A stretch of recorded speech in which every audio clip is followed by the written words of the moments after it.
So we were out camping in Nebraska in the national grasslands, absolute middle of nowhere. It's fantastic. We did have a little excitement last night as we arrived. Well, we'll get to that in just a minute. First of all, we came down, we did some research online. We knew there was dispersed camping down here. We got to the main place, the main event attraction in this area where there is a campground. You have to pay to stay at. That's fine. It's a nice little campground.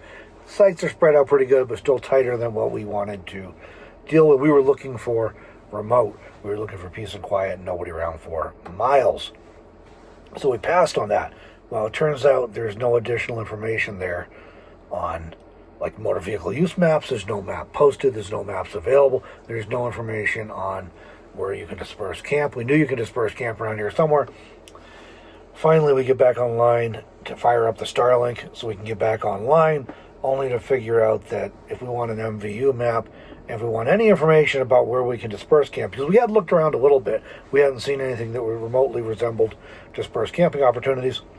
We had to drive all the way like an hour or better into the National Forest Service office, because this national forest, this national grassland is under the National Forest Service. We had to drive into Chadron, Nebraska. So we did. It was like an hour and better each way. We barely made it before they closed for the day, because they close earlier than they used to, and they have their posted hours on the website, but apparently they close earlier than their posted hours even. So anyway, be forewarned of that. Get there early if you need to get to the Forest Service office.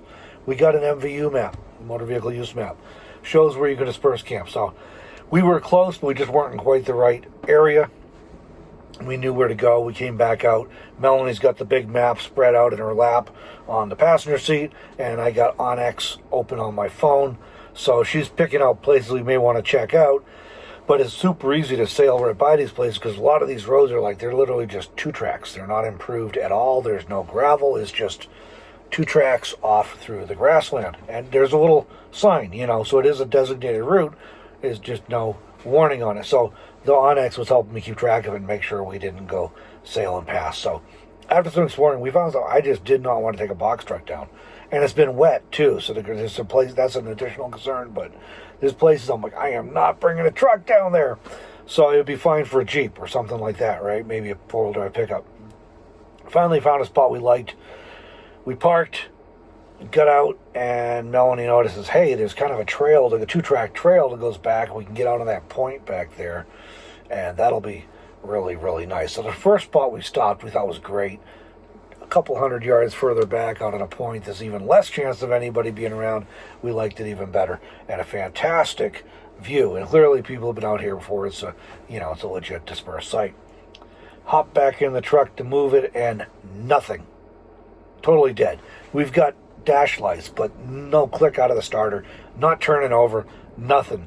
Now, I've been paying attention to oil pressure, the voltage rate, the battery level, all that stuff while we're driving. So I'm like, it should have been fine. I didn't expect any trouble. Nothing. Well, this is not good. We are in the middle of nowhere, Nebraska. We're like, I don't know, at least three, probably 4 hours from our home base. We can call people, but yeah.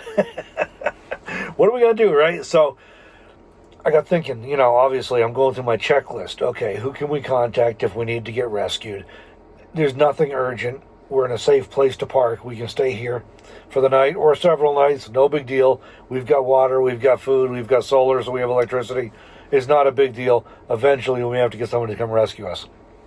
And I'm sure depending on who came to rescue us, I might never hear the end of it, might never live it down, but somebody would have come and rescued us eventually. So, but then I'm going through my checklist of other stuff I can do and how we can solve this. So maybe the battery's dead, because the alternator seemed to have been charging all day.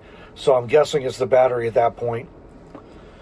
And, I don't have a spare 12-volt starting battery. We do have a couple lithium batteries back here. We have jumper cables. I can probably jump it off those. I have a battery charger with a jump start feature on it, so I can always run that off the Blue Eddy through the AC power there, get it back into that's coming in from solar, right? Get it back into DC to jump the battery or to charge the battery up if that's the case. And hopefully that'll get us far enough we can get back to a town and get a battery.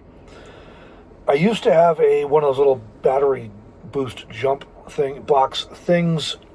Came from O'Reilly's. It was not cheap, but after a couple of years, it died. It did bail me out a couple times. I had the Toyota Echo I used to have there was a short in the radio, and it was pulling the battery down. So other than that, never needed to use it.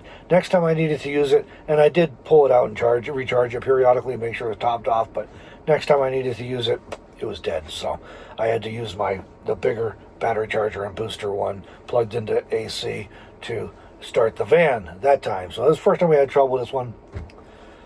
So I had a plan. Anyways, that's kind of the point here is if you're going to be going out traveling, if you're going to be in the wilderness, whether you're traveling on the roads or traveling in the back, it's good to have some kind of resources with you. Tools, meters to test things if you know how to use them, jumper cables or a battery jump pack if you don't have extra batteries on board like we do where we can use a regular charger. Those little things, what if you can just jump it and get it going, what's a minor inconvenience? Then you have to go find a new battery. It's only a real big deal instead of a minor inconvenience if you're stranded somewhere and you can't get help and you have to pay hundreds of dollars for a tow truck or something to come out and rescue you or to at least jump your vehicle. So we had resources, so it wasn't a concern. But I think it's also really important to, when something like that goes wrong, to just pause and don't get too worried right away. It's scary, right? You're in the middle of nowhere and now your vehicle won't start. What are we going to do? So it's really helpful to pause, take a few deep breaths, think about it. Okay, what's really going on here? What are my resources? How can I get help if I need it? What do I have on hand and available that I can improvise to solve this problem? And so while we had all that figured out, I decided to try again. Lo and behold, it just started right up fine. So I get out then and I'm like, okay, something's going on. It's got to be the battery, I would think. So I grabbed an multimeter, checked the battery voltage, 13.8, 13.8. So the alternator's working fine. Meanwhile, just to make sure, I start checking like ground wires. It's good on the chassis. Get to the battery. Whoop, yeah, that's pretty loose. Okay, that might be the problem. Then just for curiosity, I checked the positive. That one's loose too. So both battery terminals were a little bit loose. These are those funny GM side posts. Grabbed a wrench, tightened them down, and seems like everything's fine now. We'll be keeping an eye on it. But the battery, by the way, is only a year old, so it's not new to us, but it was replaced shortly before we got the truck, like in December, I think. We got the truck in March, so it's only a less than a year-old battery, so I don't think it's actually the battery. I think these cables, it just vibrated loose. Maybe they weren't tightened down when it was put in. Maybe it was just too much bouncing down dirt roads yesterday, loosened them up just enough, but no problem. We managed to get it solved, but we did have resources, and so I just thought that was something to share. It's a good idea to plan for, not that you're going to rebuild an engine out in the middle of or a transmission out in the middle of the grasslands here, but sometimes basic things come up. You get a flat tire, you get a dead battery, and if you got basic preparations made, you can take care of it. And beyond that, in this case, crazily enough, we were line of sight to a 5G cell tower, which is amazing. We didn't expect that. We figured we'd be running the Starlink, but because we're line of sight, we actually have decent internet, so we don't even need to run the Starlink while we're here, which does save us some power, which is good because it was raining.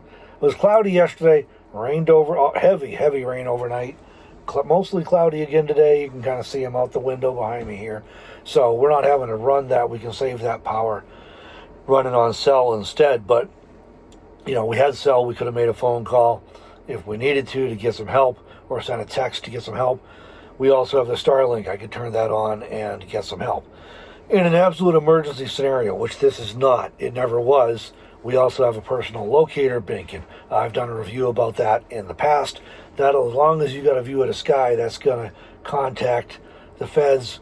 They're going to send out search and rescue. I actually just renewed my 2-year registration on it. I think it is 2-year, 3-year. Just got the paperwork. I got to put the new sticker on it because these things, you're supposed to register them. It's free, but you register them so that they know who you are and who your emergency contacts are and their phone numbers. So if you ever are out in the wilderness or on a boat or you're in a plane that crashes in a bush or in a mountain and you open the thing up and hit the button to send a signal, they have some idea who they're looking for And they ask you some demographic things like what kind of travel do you normally do? Are you flying, boating, hiking, overland driving, all that sort of stuff. So it just gives them a better idea where they might find you and what kind of situation you might be in, as well as some contact information, which obviously is most useful if your contact information knows where you've gone hiking or camping or overlanding or whatever, right? But so we get that we were nowhere near that kind of an emergency situation. But I do think there's a lot of value in having some basic tools, even if you don't like to use them, just in case. You never know when you're in a situation like this. You're going to lose battery cables. There's a little, the funny side post ones. It's going to be hard to do anything with that if you don't have a wrench, so or a socket that's 5/16 in this case to tighten them up. Very simple fix. We're good to go again now. So we're out here for a few days, and we're going out and doing some hiking and exploring around here. It is a vast, vast landscape. Now, we're used to vast landscapes in Wyoming, but we've gotten over here in northeast Nebraska, and I'm telling you, it is insane. It's so wild. It's so spread out. We can see for miles and miles and miles in every direction. I'm not sure how many, but we can see for miles. And there's cows out there that don't look much bigger than ants down in the valley around us. So we're going to bring you along as we go for a walkabout and show you where we're at. Hope you enjoy the scenery. And we're in the national grassland in Nebraska, which is a new one for us. We came through this area, not the actual national grassland. We came through the area about 3 years ago, I think. We were making a trip from Wyoming out to upstate New York and the South Shore of Massachusetts to see family. We've relocated some of those family out to Wyoming, so we don't have to go see them in Massachusetts anymore, but we do still have kinfolk in other parts of the Northeast.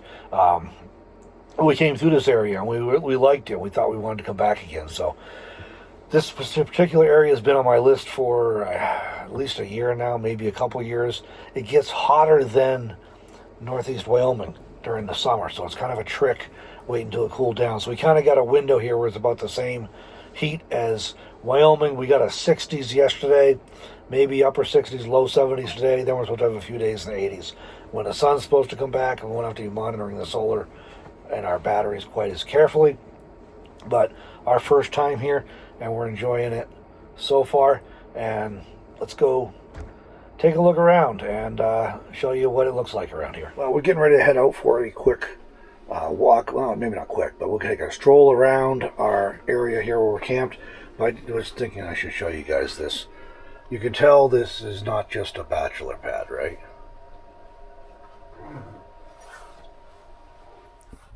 So I'm kind of trying to hide behind the truck here, get out of the wind a little bit. But look at this wide open scenery around here, huh?